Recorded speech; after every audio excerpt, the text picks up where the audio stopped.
There's a number of halachos that in a normal year apply on Erev Tisha B'Av. Already from midday Erev Tisha B'Av, a person is not supposed to go on walks and not supposed to learn parts of Torah, learn Torah and different things. Those halachos don't apply this year. On Shabbos, even though it's Erev Tisha B'Av, so a person is allowed to do any of these things. The most significant being is that every year we have a halacha of a suda mafsekes. There's a halacha that right before Tisha B'Av, there's a special su'uda that we have sitting on the floor with bread and ashes. I'm not going to go through the halachos now. And this year we don't have that. In fact, the Mishnah Berurah writes, no, a person can eat even a sudas Shlomo Melech b'shaito, even a grand feast like Shlomo Melech.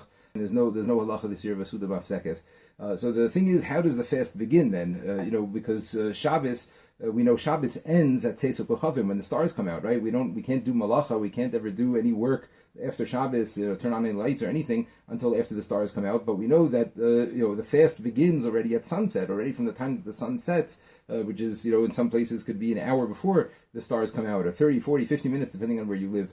So it's a little bit of a delicate situation, and because on the one hand you're not allowed to do anything on Shabbos that is an overt sign of mourning. You're not allowed to overtly mourn on Shabbos, but on the other hand, you're not allowed to do things that are overtly breaking the fast either. So the halach is as follows: from the time of Shkia Sachama, from sunset on Shabbos afternoon. Okay, this means after your Shabbos day meal and your Shabbos afternoon and Shabbos party and Sudash Shlishit. Now it's coming to sunset Shabbos afternoon. From that point onwards, there may be no more washing, no more eating, no more drinking.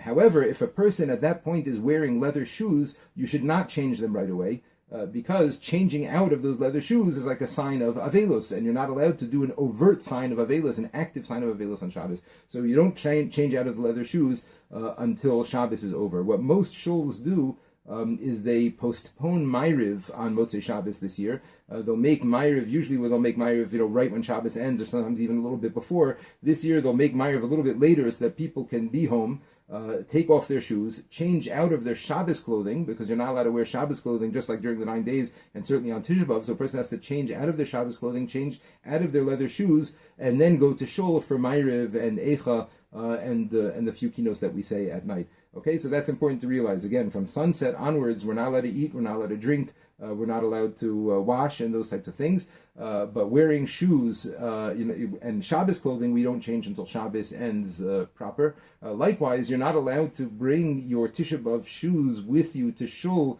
Let's say you want to walk to Shul on Shabbos, and you'll change your shoes and your clothing. Let's say you're not wearing Shabbos clothing, you'll change them. So you're not allowed to do that, because carrying those shoes is preparing for after Shabbos on Shabbos, which is prohibited. Okay, so we have to wait till after Shabbos is over, and then change out of our shoes, change out of our clothing, and then go to Shul at that time. Now, additionally, another thing that's funny this year is that we can't make Havdalah on Motzei Shabbos, right? Usually we make Havdalah right after after Shabbos, and this year we can't do that because Havdalah involves drinking. But we know that in Havdalah there's a number of components. It's not just Havdalah on the coast, but there's also, we make a bracha on a candle, and we also make a bracha on the Besamim.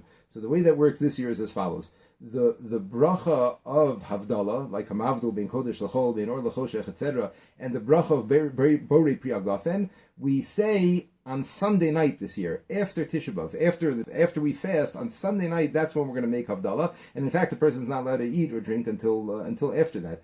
On Motzei Shabbos, right, on the night when the fast is beginning, so when Shabbos ends, we make the bracha of Borei Ma'orei Ha'esh. We light 2 candles, or our Havdalah candle, and we make the bracha simply Borei Ma'orei Ha'esh, men, women.